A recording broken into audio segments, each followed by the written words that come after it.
길이만 1.5km, 총 60칸으로 이뤄진 설국열차는 앞칸, 중간칸, 꼬리칸으로 나눠져 있습니다. 앞칸은 티켓값을 내고 정당하게 탄 상류층의 공간, 중간칸은 이들을 위해 노동하는 부역자들의 칸, 그리고 꼬리칸은 무임승차자들의 칸입니다.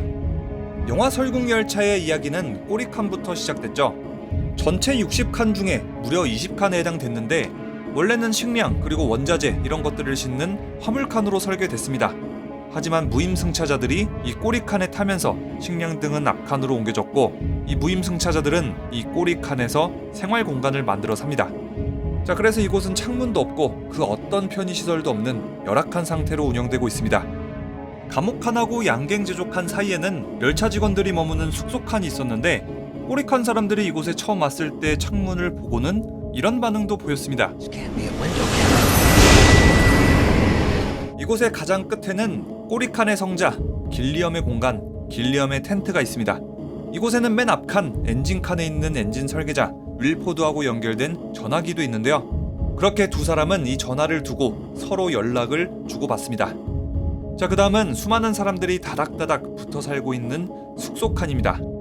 다음 칸은 공공의 칸, 화장실 등등의 최소한의 편의시설이 갖춰져 있습니다. 식량 배급이 이루어지고 앞칸하고 가장 가까운 광장칸도 있습니다. 자, 이렇게 길리엄의 텐트, 숙소칸, 공공의 칸, 그리고 광장칸까지 꼬리칸은 이렇게 4개의 칸으로 구성되어 있습니다. 중간 칸의 가장 끝부분은 바로 검역칸입니다. 지옥과도 같은 이 꼬리칸하고 가장 가까운 곳이니까 이 꼬리칸의 불결함을 차단하겠다는 앞칸 사람들의 생각이 드러나는 공간이죠. 그만큼 보안이 가장 철저한 곳 중에 하나고요. 이곳에는 수많은 군인들이 배치돼 있어서 꼬리칸 사람들이 앞으로 함부로 나아가지 못합니다. 자, 다음은 남궁민수하고 요나가 수감돼 있던 감옥칸입니다. 감옥칸은 마치 시체 보관소처럼 생겼는데 강제 수면을 시켜서 사람을 그대로 억류시켜버리는 그런 방식입니다. 자, 그 다음은 설국열차에서 가장 충격적인 공간, 단백질 블록칸입니다. 이 칸은 죽지 않을 정도의 최소한의 영양소를 꼬리칸 사람들에게 배급하기 위해서 만들어졌습니다. 재료는 바로 신선한 바퀴벌레. But it's gonna be good. Bit of protein and energy. 중간 칸의 마지막은 물 공급 칸입니다. 기차의 머리로 얼음을 깨서 녹인 다음에 물 공급 칸에서 정화시키고 기차 곳곳에 물을 공급하는 시스템이죠. 원래 커티스 일행은 이 물 공급 칸으로 협상을 시도하려고 했는데 물 자체는 앞칸에서부터 오기 때문에 앞칸 사람들이 물을 막아버리면 그만이죠. 그래서 물 공급 칸은 생각했던 것보다는 협상력이 미미했고 커티스는 그렇게 계속해서 앞으로 나아갑니다. 다음부터는 상류층들의 공간, 앞칸입니다. 총 33칸을 차지하고요. 돈을 지불하고 적법하게 설국열차에 탑승한 승객들을 위한 공간입니다. 꼬리칸 그리고 중간칸의 모습하고는 완전히 딴판이죠. 이 앞칸부터는 이곳에서 살만하겠다 라는 생각이 절로 드는데요.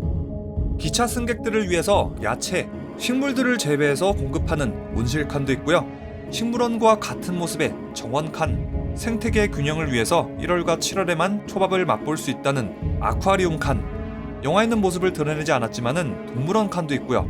돼지고기, 소고기, 닭고기 등을 보관하는 정육칸도 있습니다. 자, 게다가 기차의 아이들을 윌포드의 충실한 추종자로 만드는 교실 칸도 있습니다. Wilford knew that CW7 would freeze the world. Mr. Wilford invent to protect the chosen from that calamity? 야, 이건 뭐 거의 사상 주입 수준이 북한 수준이죠. 자, 이렇게 여러 칸을 지난 후에는 상류층들만의 승객칸이 있습니다.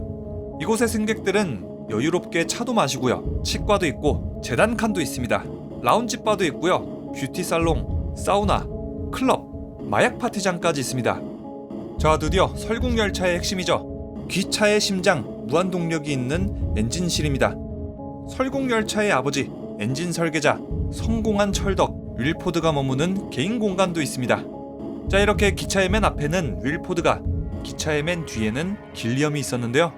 직선으로 연결해 놓으면은 서로 가장 먼 지점에 있습니다.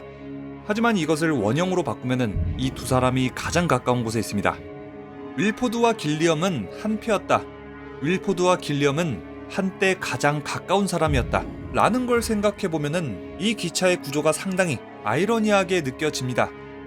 자, 이렇게 해서 설국열차의 생태계를 꼬리칸부터 머리칸까지 알아봤습니다. 이번에 공개되는 설국열차 드라마 역시도 영화랑 거의 비슷한 구조일 것 같은데요.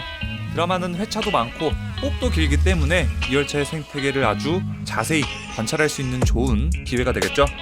이 드라마하고 영화하고 설국열차 시스템이 얼마나 비슷하고 또 다른지 비교해보는 것도 재밌을 것 같습니다. 그럼 지금까지 리뷰형이었습니다.